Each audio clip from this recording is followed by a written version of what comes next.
the stream. There we go. Ah, Hello, yay. everyone. Welcome, welcome, welcome. You can see I'm here with my very good dear friend Shima, who I'm going to tell you about in a minute. But we are going to be talking about how to attract light in a dark world. Some of you have already written to me about the spiritual warfare that seems to be going on. So today we're really going to be talking about how to stand in your own personal truth, how to stand in your power, kind of spiritual mastery, and knowing the truth of who you are and really holding the light no matter how dark the world seems to be getting. So, I'm Joan of Angels. I am your guide to the miraculous. I share tools of how to increase your health, wealth, and happiness and your well being, and finding out who you are and why you are here. You can get my free book, ebook, which will tell you all about it at joanofangels.com. But meanwhile, if you're new to my channel or a regular, I'm really happy you're part of the tribe. Please, please, you know this, subscribe, like, and share. Mount Shasta, where she uses her unique 5D star portal, which includes astrology, moon phases, Stargate meditations, Paneurhythmy, sacred dance. She'll tell you about it, which is a blend of tools used since time immemorial to advise, assist, and guide humanity using modern astrological insights, meditations, and movements. It's quite profound. And she has been using this period of quarantine to really collate decades of writings and journals. This woman is brilliant and is going to be giving us a very special offering. And Tina's going to post where you can find her on both Facebook and on her website. So I'm just so happy to bring in from around the world, sitting here in my living room, Yay. the one and only Shima Moore, whose name, what does your name mean? Shima is Hopi for love. And I was ordained Shima on Mount Shasta in 2020. I had never heard the name before. It was sung to me by a group of people, gentle brothers and sisters out of the 70s, out of San Francisco in the 70s. And they did a lot of hands-on healing, and they were having a reunion in 2000 up on Mount Shasta on Panther Meadows. Ironically, I ended up moving there 14 years later. Wow. 18 years later. And so your name means more love. And then I married Moore. So I became Love, Shima, Moore love, Shima Moore. Okay, guys. So I'm bringing one of my closest friends on the planet right to you. And she's a renowned astrologer. She's just known for many things. She's had her own magazine. But the thing I love about Shima and why I brought her on is she's been in this consciousness, vibrational raising movement since the beginning of time.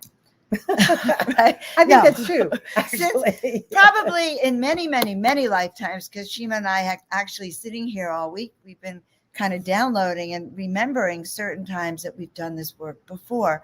But in talking about it, Shima's been doing consciousness teachings and training for many, many years, right? Yeah, I think that's the wonderful thing about all the cycles we've had on the planet, to be able to really look at one's life. And, we all think, oh, well, when I get here, or I wish I could be like this one or that one. But actually, if you look at your own life and you see where you've come from one place, well, for me, say 20 years ago, 21 years ago, when I was ordained Shima. I love it. I love it. So, we have some wonderful people. I'm so happy to see you all. Keep telling us where you're from. Tina loves posting it. She posts all your comments because it just gives us that feeling we have a live, hot audience, because Shima and I have been used to presenting for years in front of live audiences. So Shima, when we talk about raising vibrations, okay, and we talk about today's times, how do you see yourself, like the teachings that you do? Like, what would you share with us about, like, your perceptions about that now? Well, I was ordained, I was introduced to meditation many, many decades ago. And I used to really 1971, don't tell anybody.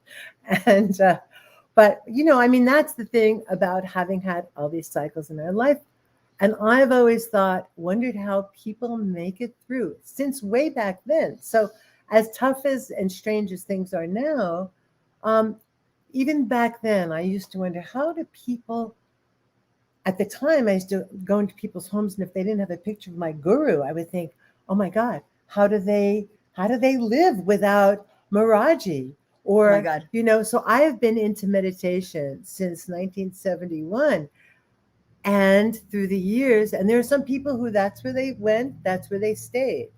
For me, I've always been a seeker, so I kept seeking.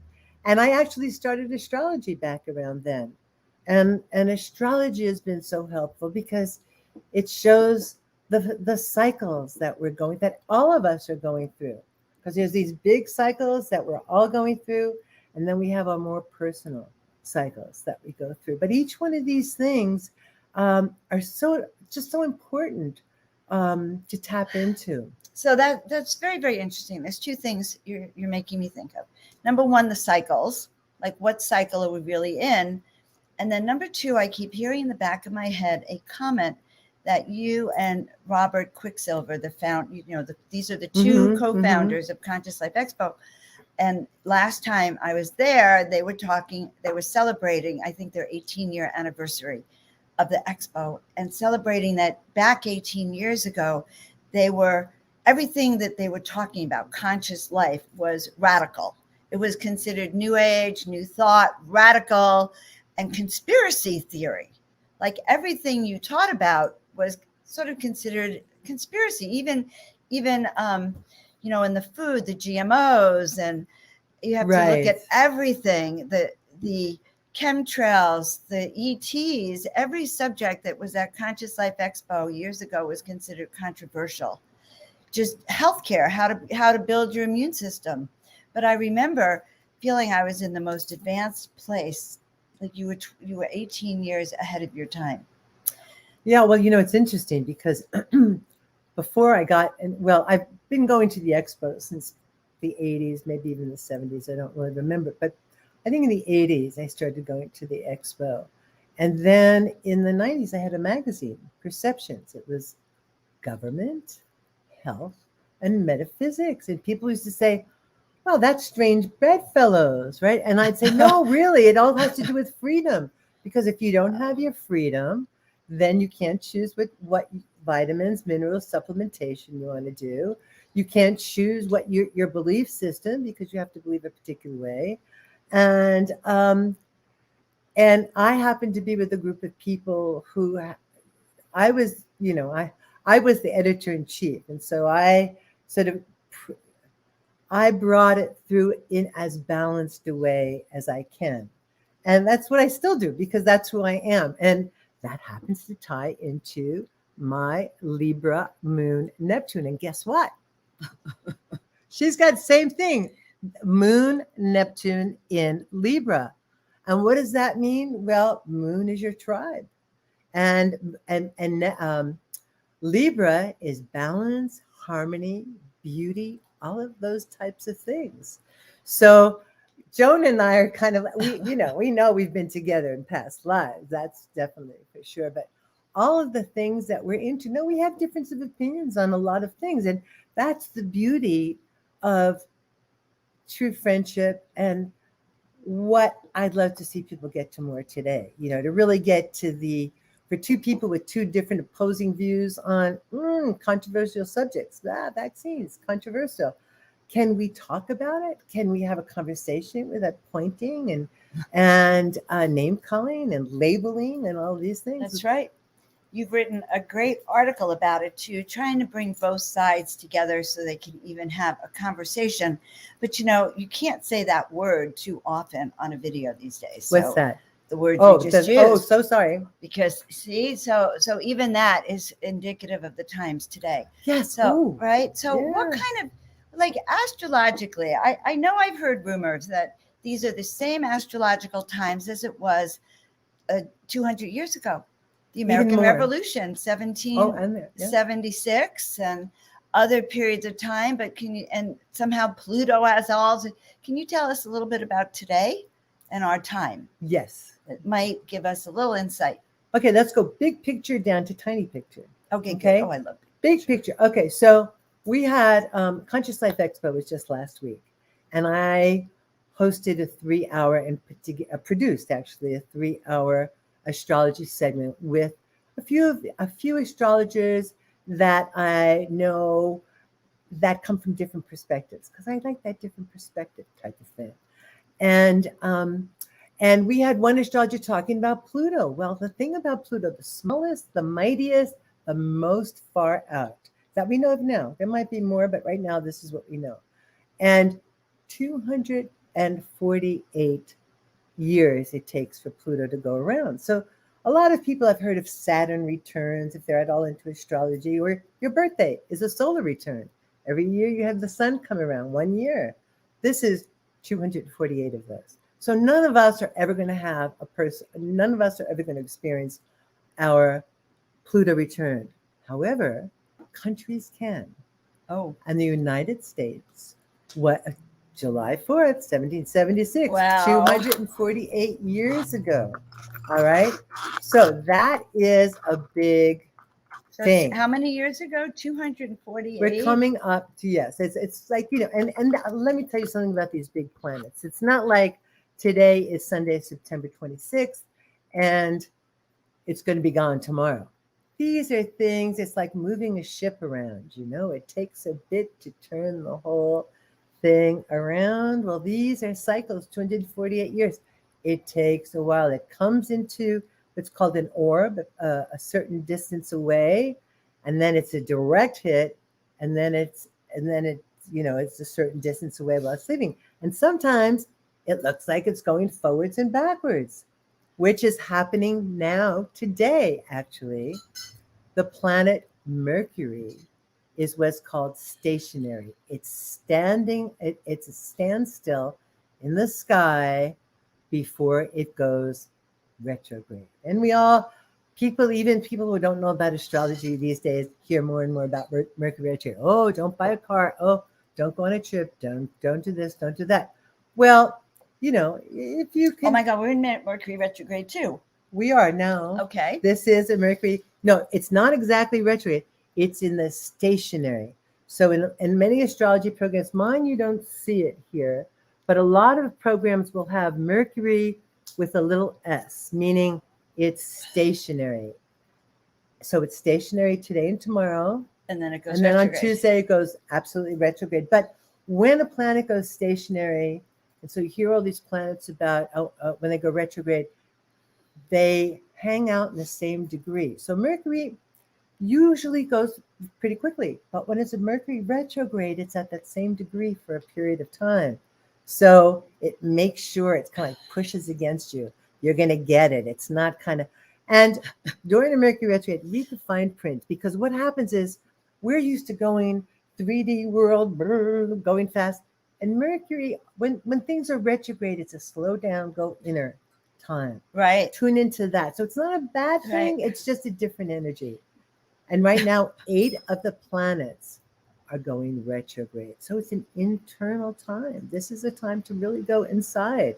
I've been saying that since 2020. Oh, God. If you don't know how to meditate, find a teacher. You've got one here. Learn how to, and I'm sure that's one of the reasons you've been attracted to Joan of Angels, because this, in this crazy mixed up world, which is what 3D reality is time to learn our purpose. What's our purpose on the planet? Is it to get more toys? Maybe. I don't think so, but maybe, right? I think it's about miracles. I think it's about, and that's the thing. Okay, so the moon is a monthly cycle, right? The sun is a year. Your birthday once a year. The moon is once a month. And I used to have a radio show. Joan has been on it. She had her own radio show at the time, and I noticed that it was the new moon, and I had been making new moon intentions, new moon wishes for years, and I wanted to teach my listeners how to do new moon intentions. And one of the things that I found I wasn't even really aware of it, to tell you the truth. The following Monday, oh, guess what? Now it was a quarter moon. Now it was, let's see, can you see my hands? So now it was a quarter moon. Then it was the full moon. It was like opposite the sun. Then it was the last quarter. And we all see it in the sky. So astrology, people think sometimes, oh, I don't believe in it.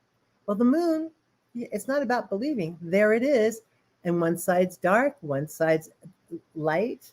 It just kind of, oh yeah, Cancer, definitely. So you can't deny the moon, and that's like a 29-day cycle. Okay. Then you have Mercury, and then you have Venus, and then you have Mars, and those are all very close to the sun, or close to the Earth. Those are your personal planets. They're like 18 months, 2 years, pretty quickly. But when they go retrograde, they stop in the sky. And right now, I think Mars is also retrograde. Let me just check here quickly. All meaning that certain cycles are being repetitive and energies are being stirred up. And by the way, while she's looking at her notes, we're going to Mercury retrograde tomorrow. I broke my little toe 3 days ago. And as Shima was talking about, Mercury retrogrades are times to go inward. I was thinking, because I can't walk. Okay, so I have to stay still. And the only way you would get me to stay still during a Mercury retrograde, Spirit, is probably to break my toe. But don't do it next time. I'm going to learn. Right? But sometimes things happen that are part of this process of Spirit telling you what to do and how to do it at this time. I totally agree. And I think that's more often than not, that's what happens. Right. You think you want to go left, and for some reason you have a detour and you have to go right. Well, why did that happen? Oftentimes you'll find, wow, that would have never happened if I didn't go right. So very, very interesting. So I know you were looking up something. My mind has gone to the next question. You go to the next. Okay. I was just trying to see if Mars was retrograde. It's not retrograde, but it's like hidden by the sun, and it's in this phase right now where it's in the big picture phase overtone. We're not going to go into that, but it has to do. Mars is connected with Aries, and it's a warrior. But there's a part of Aries that has to do with noble causes. And that's what we want to get back to. It's not the warrior. It's not the war. It's not the competition thing. We want to get back more into the nobility of Aries. And there's a upside and a downside, right? There's a distortion. We call a lot of the things in popular sun sign astrology, sometimes they're presented as the distorted side. And there's beautiful sides to every single one of the signs. So with the Mars being where it is, and are you saying that it's calling us to be our best self, that fifth dimensional self in this, as we walk in this 3D world, just right? Yes. Well, this is a wonderful time for that. And that's the thing about astrology. It's about timing. It's about looking at the planets. And I know a lot of people, anyway, a lot of powers that be have not wanted people to really know about astrology because it makes us pretty empowered. We know what's really going on. We know, and we also know when it's going to end. So for instance, with this whole Pluto thing, it's coming in. Whenever a planet is coming into that exact orb, that exact hit that we talked about, that exact return, conjunction, connection, that's when it's really powerful. But sometimes it takes a bit after. And if you look at the structure, things now, it's time. These big planets, they are transpersonal. They're bigger than life. They are teaching us something. They have initiations for us. And they also let us know when they're going to end. So here's the thing. It's not going to get easier. The next couple of months are going to be very challenging. Get your chart. Get your chart. Learn the degrees of your chart, your ascendant, which is what's coming up over your rising sign, which is coming over the ascendant. It's also called the ascendant at the time of your birth. Very important, very important. find the time of your birth if you can. Your sun sign and your moon. Those three things. And if you're a woman, you're Venus. If you're a man, you're Mars. I know you used to offer those free astrology charts if they go to your website. Do you still offer that or not? I would offer it to your listeners. Okay. I don't, I don't really, I'm really into research with astrology because I get so excited about it. And, so I'm not really promoting readings and stuff, but I'd be happy if your listeners want to send me an email at Shima Divina, Shima Divina, Divina, at gmail.com and put in the subject, Joan's Show chart, and send me the date, time, and place. All three are very important because you have to tune in to the exact time. Your chart is not like anybody else's. Even if you're a twin, your twin has a different chart than you do. Well, I really appreciate that. But also, guys, she has a great Facebook group, right? And so in the group, she's a collator of information. So what she does, correct me if I'm wrong, is that you have researched some of the top astrologers on the planet, and the ones that interest you, you start researching them, you post their information, and you're transcribing even some of their talks. So tell us about a little bit more about your page. Well, I have a page on Facebook called Your Astrology Curator. Your Astrology Curator. And I think if you go online, that it will come up in Facebook. Or you can it's a public site. It's a public page. So we don't have to be friends. But what I do is I take juicy things that I think people would benefit from knowing. And there's so much information out there. Who has time for it all? And some people are more visual, so they like videos. And I happen to have a lot of Gemini communication. I'm really into communicating. And I love writing, and I'm a writer. So I've long taken materials that people speak, and I like to transcribe them. And I can't even tell you, I just started doing it, and I love it. And it helps to focus me in when I write. And then I can go back and format it. And it's kind of like the circle, underline, highlight that I do with my books, It just really helps. Yes. Sag, a lot of travel for you, young lady. Oh, so they better get rid of all of these things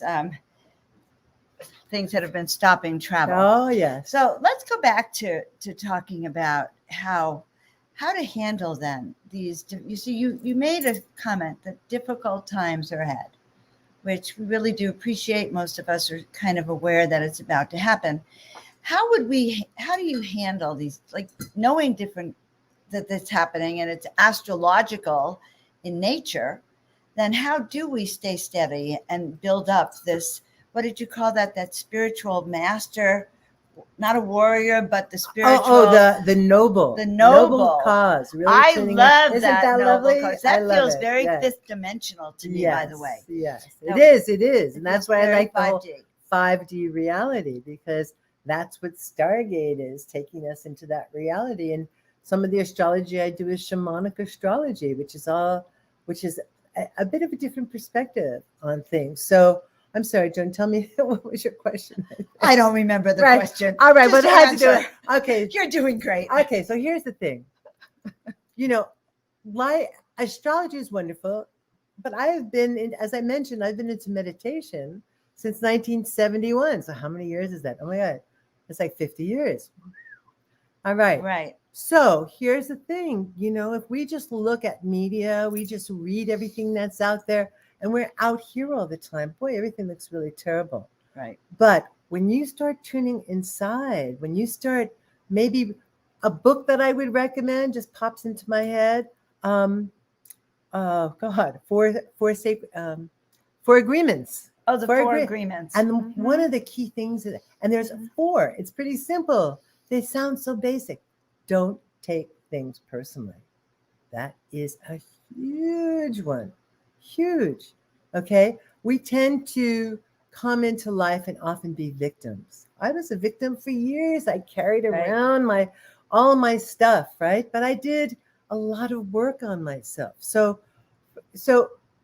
get get some books that are like uplifting, inspiring, people that you relate to. They could be different persons. I have a girlfriend, love her. For years and years, she used to say to me, "Oh, Shima, you do this fasting. Oh, you do this." I could never do that. And she wanted to lose weight desperately. And we both were going to go on a South Beach diet together years ago, and she just never could. Finally, she found something that worked for her. And my God, she looks fabulous. And I'm so excited that she has finally lost this weight that she's been trying to shed for as long as I've known her. So we all It's the right have time. something to find. It's totally the time. And what works with you? What makes your heart sing? I'm really into doing things that make my heart sing and taking personal responsibility. It's kind of like we can't blame out there.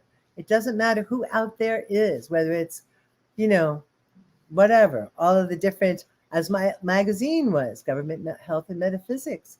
Each one of them has a component. It's about balancing it. And now So, they're all together. and now they're all Yeah. together. And breathing. Okay, so get into your breath. Do you know how to really do yogic breathing? Yes, exactly. We all have different roads. And so, we can be up here, or we can learn to bring breath into our belly and slow the mind down. Okay, we have to do that. So, Ooh. have something that you can maybe see, maybe hear. What is like, there's a thing called NLP, natural linguistic programming, and only 5% of what we communicate. Um, is through language, is through verbal language, Verbal right? language. The rest of it is how we move, how our inflections. And I think these days we're all becoming more aware of authenticity, where people are really coming from. Yes, it's very important to ground ourselves. When I do a Stargate meditation years ago, when I started meditating, I would meditate and I would leave my body. And I was like, I can't tell you where I was. It was a little unsettling at the time. I wasn't prepared for it. As much as I had studied Lao Tzu and all of this stuff back in the day, what I love about Stargate meditations are about inviting Gaia to come up into our space, up into our body and ground us before we bring in a Stargate that we invite to bring us up, to activate, to bring us up to the 12th dimension, where we can get in touch with our angels and our ascended masters and our star families and all of that. And I look around Joan's home, I have to tell you, and it's just filled with all good juju, all good energy from these wonderful beings that she has touched upon and pulled in. I mean, talk about talent. This gal got it. Let me tell you. Really. That is so sweet, so sweet, so sweet.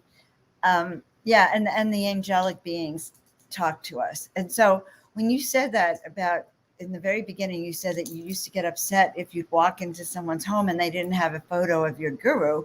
I was sitting here going, well, she says she likes my home. I don't have a photo of your guru here, but I have a lot of beings here. Yeah.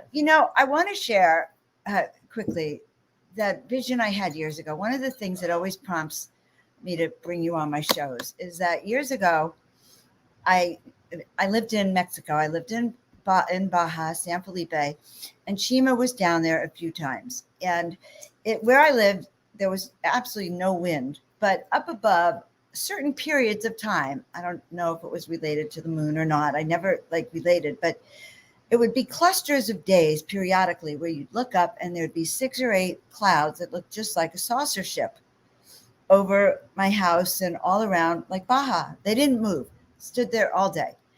So I did this past life, wasn't a past life regression. I did this regression to find out why I was in Baja having a group, Baja Paranormal, and what was my connection to the extraterrestrials. So in 2013 or 14, I did this series of hypnosis, right?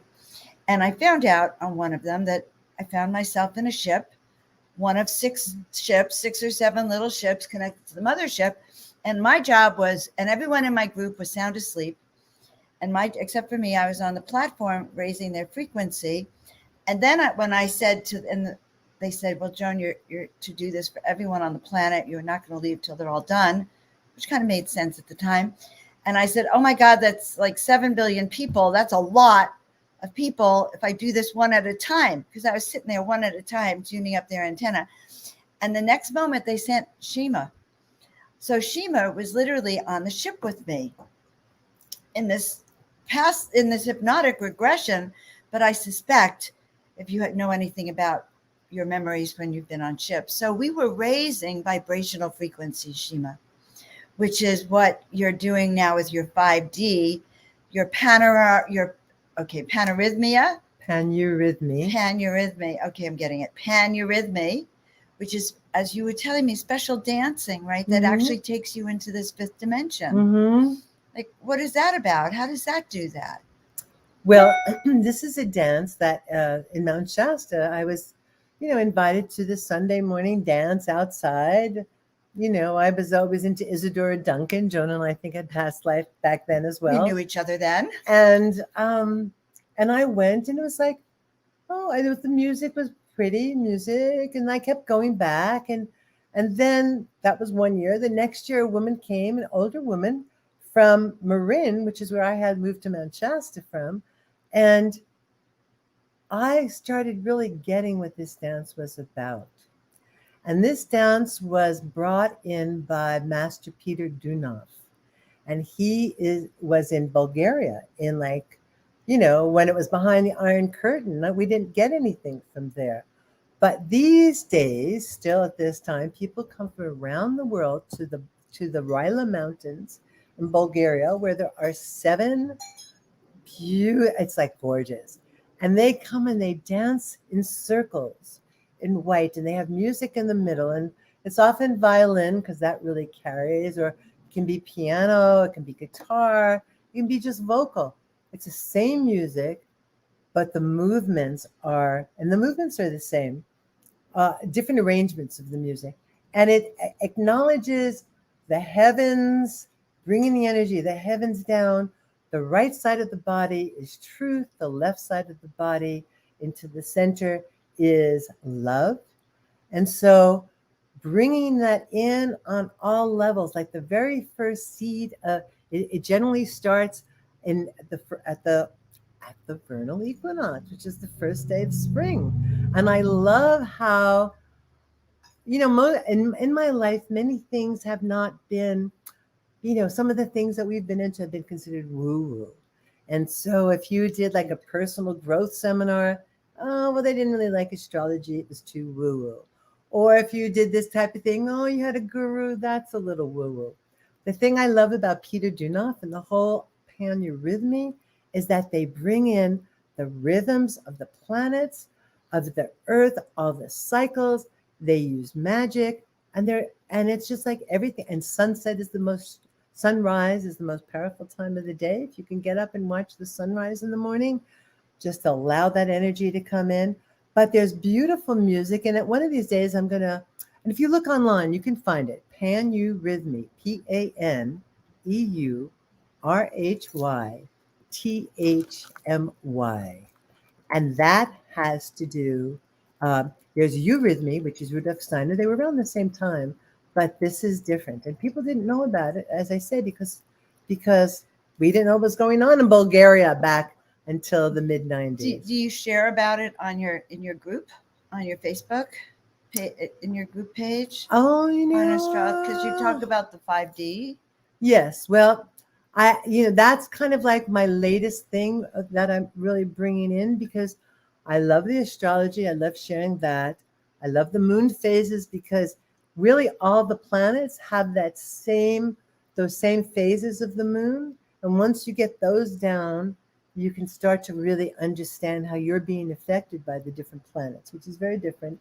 And then the Paneurhythmy is taking it all and dancing. And one of the things that I notice, because you're going around the center of a thing of spirit, it's coming in from the heavens, you're bringing up energies from the earth, and it's just so powerful that people, I've seen people walk into class be kind of like grumpy, the world is getting them down. And by the end of class, I tell you, or by the end of, it's not so much, well, I do classes also, but by the end of dancing, 28 movements. And at the end, we do some sounding that brings it all through the body. And it's just really amazing. So I like having a physical thing to include as much, because so much of what we do, I'm at the computer, we're meditating, we're sitting. I like the walking movement aspect of it. And it's for anyone. Anyone can do it. Kids love it as well. So these are some tools I'm hearing that could help with the next few months. Yeah, well, actually with your entire life, but we're talking about the next few months and the next period of time, and moving yourself out of the 3D angst into a different headspace. Yes, and knowing that. A different dimension. Yes. Divisiveness, the two, right? That's called polarity, right? And we have that in the cosmos. When the moon is full, there's a polarity, right? The moon is one place, and the sun is one place, the moon is opposite it. So all the planets go opposite to different things, and how that affects us. We want to kind of like meet in the middle. So how can we meet in the middle with those that maybe we disagree with? That just, John and I had an interesting day yesterday. I lost 200,000 emails because of me. Which, just so you know, we're still friends. And I'm hoping that some of them, I didn't want all of them, which is why they got removed in the first place. But anyway, was I going to get upset over it? Well, I could go nuts. Really, they were like my 3 most important emails, right? The ones that I said don't touch, and somehow I didn't literally touch them. We don't really know what happened, but they're gone. But what are you going to do? Are you going to go nuts about it? Well, I could have. Some people do. We would have. You could have, but what does that serve? So, I took a few breaths and thought, well, hopefully they'll show up. It was meant to be. Well, that was one. But of course, we are going to try to restore them. But it is in the attitude. So with these upcoming times and where we're in now, which have been stressful out in the world there, I'm not denying it at all. But the ways to cope with it, you already gave us a whole bunch of ways. Meditation, have your guru on the wall or Joan's art on the wall. Just a little notice about that. Art. Going out in nature and either dancing, maybe looking up Shima's dance, finding out your astrology. It sounds to me like you're recommending that people really also know, like I tell people, know your skills, okay? In my intuitive ninja classes, like how do you learn what your skills are and your powers? I imagine, and I know astrology is kind of that same way. It gives you your strengths. So exactly. It gives you your strengths, and so it's a strategy and also almost like an owner's manual in a certain way to managing. It's interesting you say that, because one of the things I was really looking at doing, and I do offer it, but I haven't really, COVID, you haven't really been out there, and tech stuff I'm not so into, but which is great. Why Joan is here and Tina's back and helping us on the other thing. Emails. Okay. Oh yeah, right. I don't think I ever erased them. But anyway, I forgot where I was going with that now. Well, it'll come back. It'll come back. Yeah. Okay, so how to love more with your gifts, Oh, I know what it was. Okay.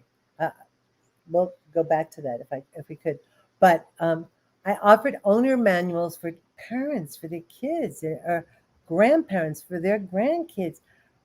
Because we all think that we think that we know what's best for our kids, right? I don't have any children, so just to be like, I've been a teacher for years. I've taught all ages, and people think that they know what's best for the kids, but they don't. And you see kids rebelling all the time. So what if you knew? Oh, What right. if you knew what they're? I look at my like childhood report, and it's like my parents should have given me drums when I was a kid. They did give me tap dancing. I think that was very helpful.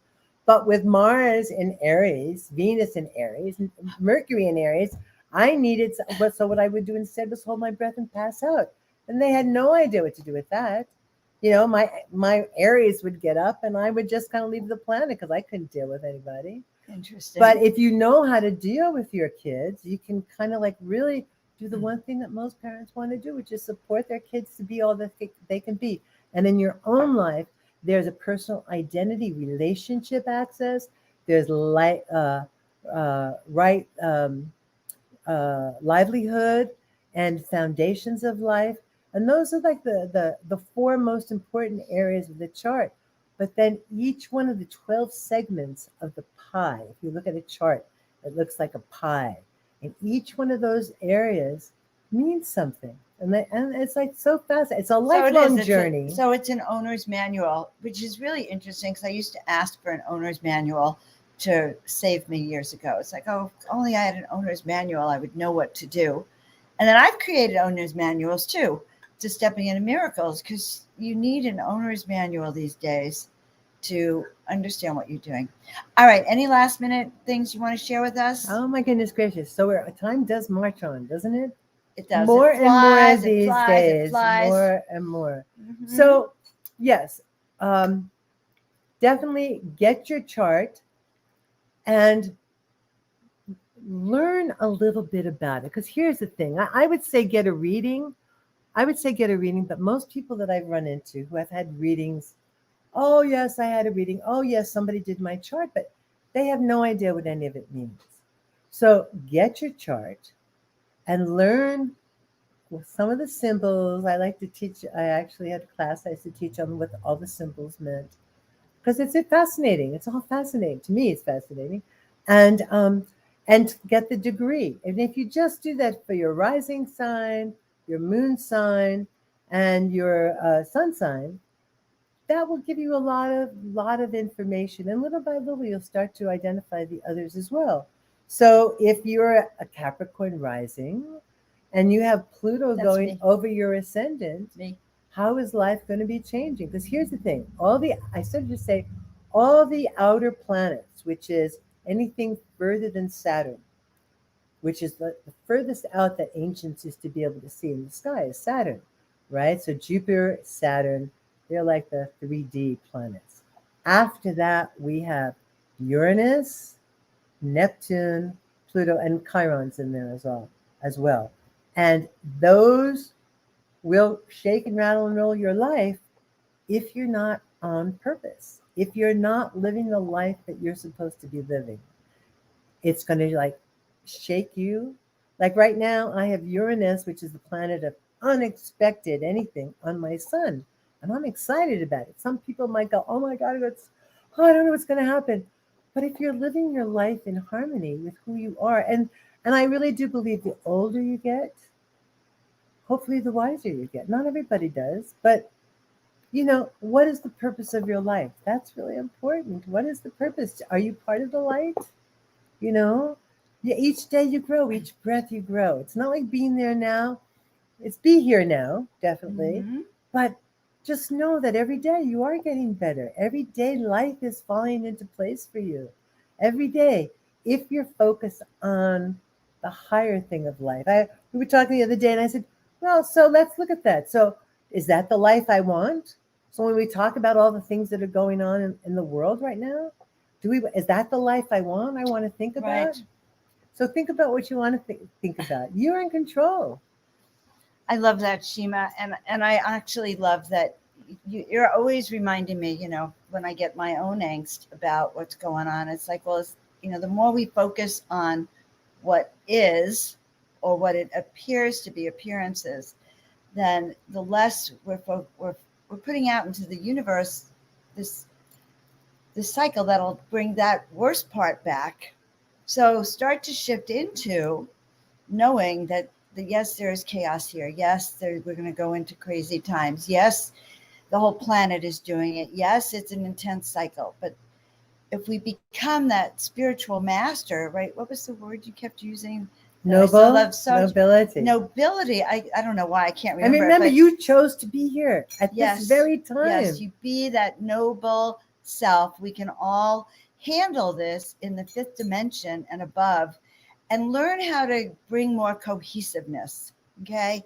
Which would be one of the goals. That's why we actually are a united country, and there is hope for unification, and there is hope for understanding, and there is hope even looking at our chart of America to understand that we have a destiny as a nation, and each and every one of you are part of the United States, and the global destiny. Wherever you are, you're part of this destiny of awakening that happens to be happening around the planet, of which Shima and I were on the ship, raising people's vibrational frequencies.